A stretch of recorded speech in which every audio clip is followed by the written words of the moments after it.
1983 की एक बहुत ही सर्द सुबह थी। एक 81 साल की महिला न्यूयॉर्क के जंगलों में एकदम शांति से टहल रही हैं। हाँ, और वो अपना पूरा ध्यान लगाकर बस जमीन से अखरोट बीन रही हैं। बिल्कुल। और तभी पत्रकारों और फोटोग्राफरों की एक पूरी भीड़ भागती हुई उनके पास आती है। वो सब हाँप रहे हैं और उन्हें बताते हैं कि अरे, आपको अभी अभी नोबेल पुरस्कार मिला है। और उस पे उनकी प्रतिक्रिया क्या थी? मतलब कोई आम इंसान तो खुशी से उछल पड़ता। वही तो। वो बस बहुत ही शांति से उन पत्रकारों की तरफ देखती हैं और कहती हैं, "ओह, क्या सच में?" और फिर से अपना सारा ध्यान वापस वो अखरोट बिनने पे लगा देती हैं। वाह! मतलब ये प्रतिक्रिया उस इंसान के लिए एकदम स्वाभाविक थी जिसका असली पुरस्कार कोई मेडल या कोई बड़ी सार्वजनिक मान्यता थी ही नहीं। सही कहा। उनके लिए तो सबसे बड़ा इनाम प्रकृति के सबसे गहरे रहस्यों को सीधे तौर पर पढ़ना और समझना था। बिल्कुल। और आज हम उसी महान वैज्ञानिक के बारे में बात करने वाले हैं। हाँ, तो हम बात कर रहे हैं नोबेल पुरस्कार विजेता बारबरा मैकलिंटॉक की। आज की इस गहन चर्चा में हमारे पास लेखों, शोध पत्रों और ऐतिहासिक दस्तावेजों का एक बहुत ही शानदार संग्रह है। और हमारा मिशन सिर्फ ये जानना नहीं है कि उन्होंने वो जंपिंग जीन्स की खोज कैसे की। नहीं, बिल्कुल नहीं। हम तो ये डिकोड करने वाले हैं कि कैसे उनकी वो जो सैद्धांतिक सोच थी और उनका जो काम करने का अनूठा दर्शन था, उसने आनुवंशिकी यानी जेनेटिक्स में पूरी तरह से क्रांति ला दी। और शायद इससे भी ज्यादा जरूरी बात यह है कि कैसे उन्होंने दशकों तक वैज्ञानिक समुदाय के अलगाव और उपहास को झेला। मतलब ये उन सभी शोधकर्ताओं और प्रोफेशनल्स के लिए एक मास्टर क्लास है जो अपने कार्य क्षेत्र में कभी-कभी अकेलापन या अपने ही आइडियाज पर संदेह महसूस करते हैं। हाँ, ये बहुत रेलेवेंट है। तो शुरू करते हैं।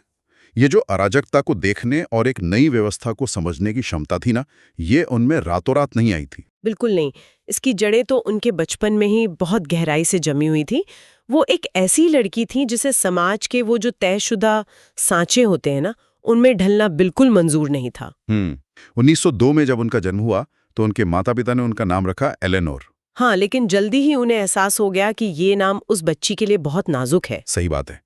उस बच्ची के अत्यधिक स्वतंत्र और मजबूत स्वभाव को देखते हुए उन्होंने आधिकारिक तौर पर उसका नाम बदलकर बारबरा रख दिया। और स्रोतों में ना उनकी शुरुआती जीवन के बारे में एक बात जो बार बार उभर कर सामने आती है, वो है उनकी अकेले रहने की क्षमता। मतलब क्या वो बस इंट्रोवर्ट थी? नहीं, ये सिर्फ शर्मीलापन या अंतर्मुखी होना नहीं था।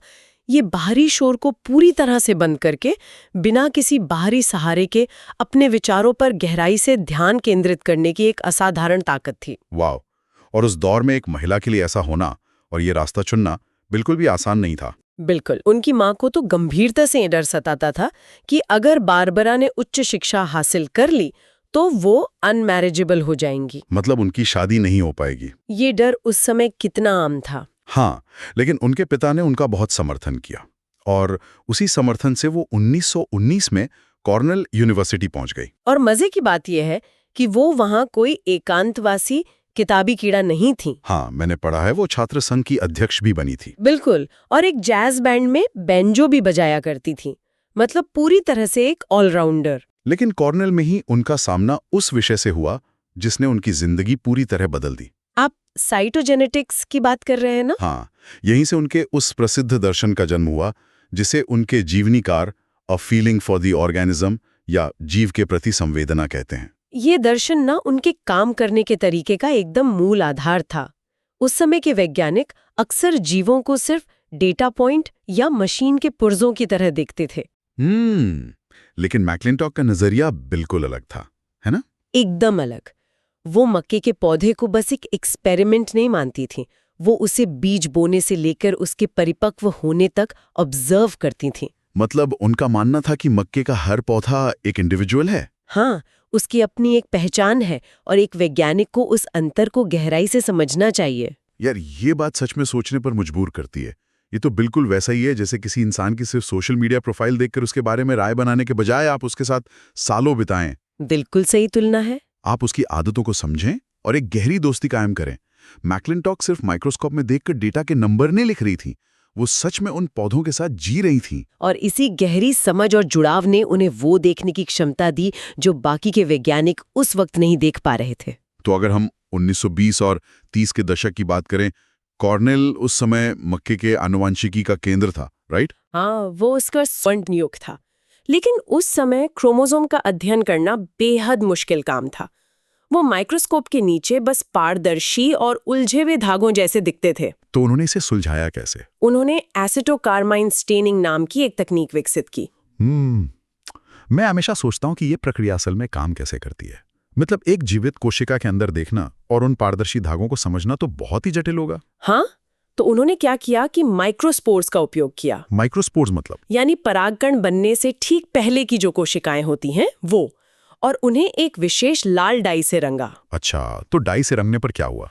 इस तकनीक का कमाल ये था कि क्रोमोसोम के अलग अलग हिस्से उस रंग को अलग अलग तीव्रता से सोखते थे। ओह, समझ गया। इसके कारण क्रोमोसोम पर डार्क और लाइट बैंड्स बन जाते थे और पहली बार मक्के के सभी 10 क्रोमोसोम की आकृति दुनिया के सामने एकदम स्पष्ट रूप से दिखाई दी। वाओ, मतलब उन्होंने हर क्रोमोसोम की पहचान कर ली थी, ठीक वैसे ही जैसे हम किसी व्यक्ति के चेहरे की विशेषताएं पहचानते हैं। बिल्कुल, और इसी स्पष्ट पहचान की वजह से 1931 में एक बहुत बड़ा ब्रेक थ्रू हुआ। हैरियट क्रेटन के साथ जो काम था। हाँ, हैरियट क्रेटन नाम की एक और शोधकर्ता के साथ मिलकर उन्होंने जेनेटिक्स के एक बहुत बड़े सिद्धांत को साबित किया, जिसे क्रॉसिंग ओवर कहते हैं। लेकिन यहाँ मुझे थोड़ी उलझन होती है। क्रॉसिंग ओवर का सिद्धांत तो थॉमस हंट मॉर्गन जैसे वैज्ञानिकों ने पहले ही दे दिया था ना, तो मैक्लिंटॉक और क्रेटन ने इसमें ऐसा क्या नया कर दिया? देखिए, सिद्धांत जरूर मौजूद था, लेकिन वो केवल गणितीय और सांख्यिकीय डेटा पर आधारित था। अच्छा, मतलब किसी ने उसे अपनी आंखों से देखा नहीं था? बिल्कुल, किसी ने उसे भौतिक रूप से होते हुए नहीं देखा था। मैक्लिंटॉक ने एक ऐसा विशिष्ट क्रोमोसोम खोजा जिसके एक सिरे पर एक भौतिक गांठ या नॉब जैसी संरचना थी। और दूसरे सिरे पर? दूसरे सिरे पर एक अतिरिक्त पूंछ जैसी संरचना थी। तो जब उस पौधे ने प्रजनन किया तब क्या हुआ?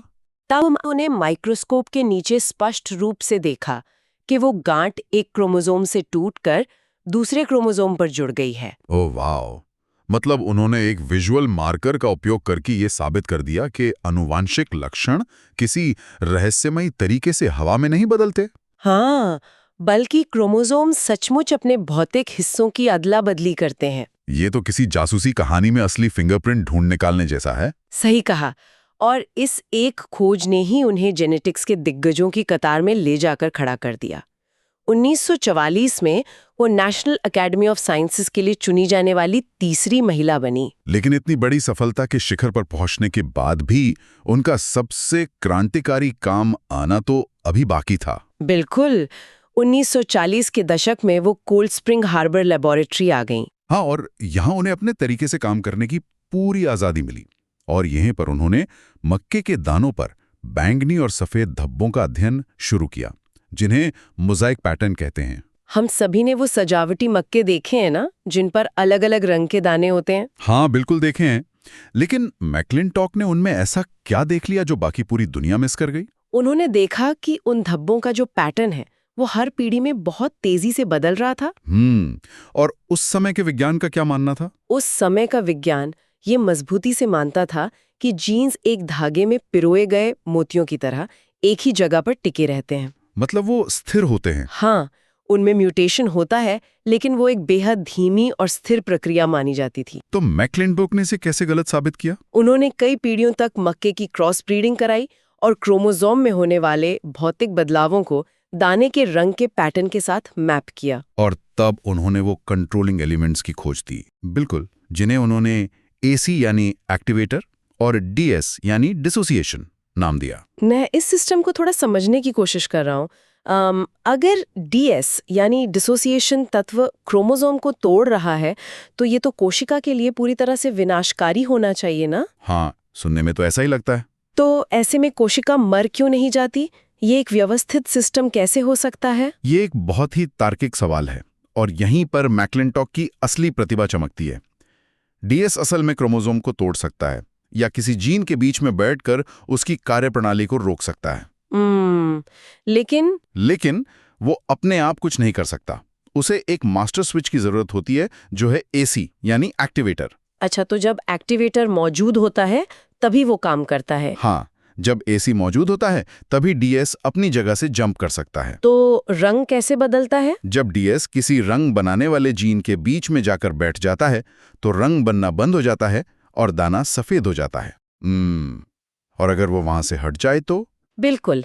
अगर कोशिका के विकास के दौरान डीएस वहां से फिर कूदकर हट जाए तो वो जीन वापस ऑन हो जाता है और दाने पर एक बैंगनी धब्बा आ जाता है। वाह, मतलब ये बिल्कुल वैसा है जैसे हमारी आनुवांशिक किताब कोई छपी हुई किताब नहीं बल्कि एक डिजिटल डॉक्यूमेंट है। बेहतरीन तुलना है। जहां कोई सिस्टम किसी पैराग्राफ को कट कर रहा है और दूसरी जगह पेस्ट कर रहा है। हाँ, और जब वो पैराग्राफ किसी महत्वपूर्ण लाइन के बीच में पेस्ट होता है तो उस लाइन का मतलब ही बदल जाता है। और सबसे महत्वपूर्ण बात यह है कि मैक्लिंटॉक ने यह प्रस्तावित किया कि ये जो जंपिंग है ये कोई यादृच्छिक या रैंडम दुर्घटना नहीं है। बिल्कुल नहीं, ये असल में एक नियंत्रण प्रणाली है। मतलब इसके जरिए एक जीव ये तय करता है कि विकास के दौरान कौन सा जीन कब ऑन होगा और कब ऑफ होगा। उन्होंने दुनिया को साफ साफ बताया कि जीनोम स्थिर नहीं है बल्कि एक अत्यधिक संवेदनशील और गतिशील प्रणाली है जो पर्यावरण और तनाव के प्रति प्रतिक्रिया करती है।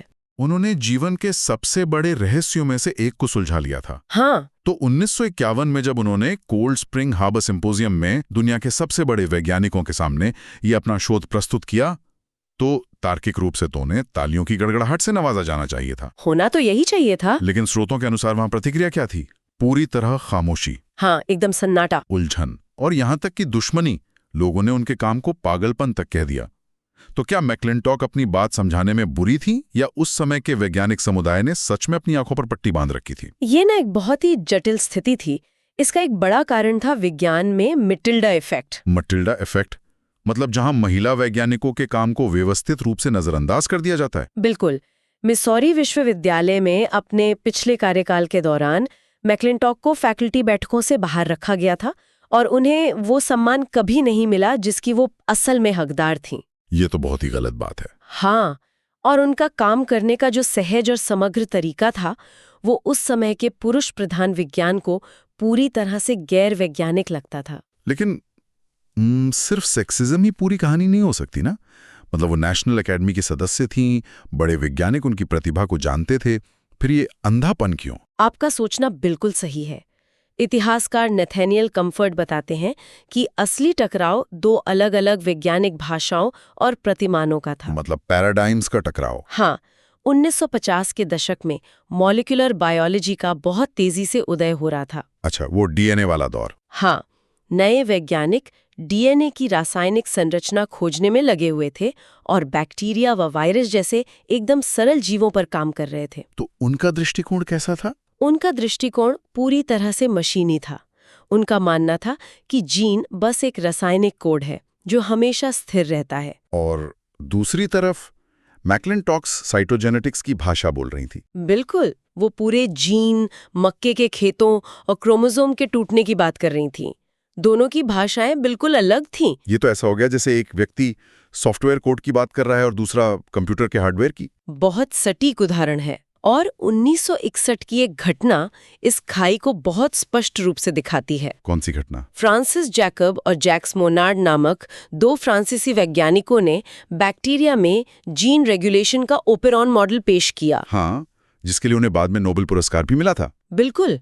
मैक्लिंटॉक ने उनके पेपर को पढ़ते ही तुरंत समझ लिया कि जो कंट्रोल सिस्टम जैकब और मोनार्ड बैक्टीरिया में देख रहे हैं, बिल्कुल वही सिस्टम वो मक्के में सालों पहले खोज चुकी थीं। वाह!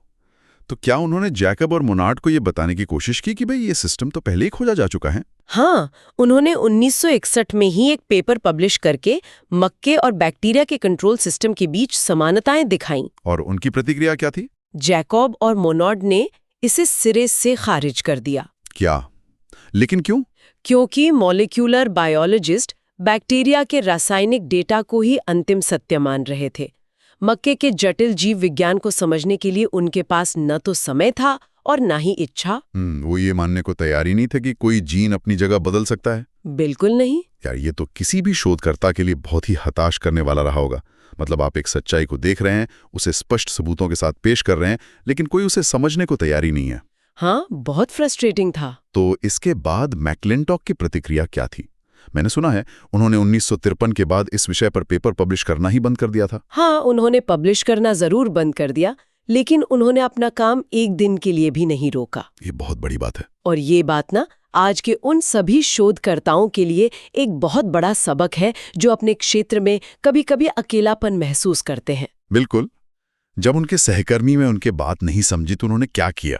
उन्होंने अपना समय और ऊर्जा बहस करने या खुद को सही साबित करने में बर्बाद नहीं की।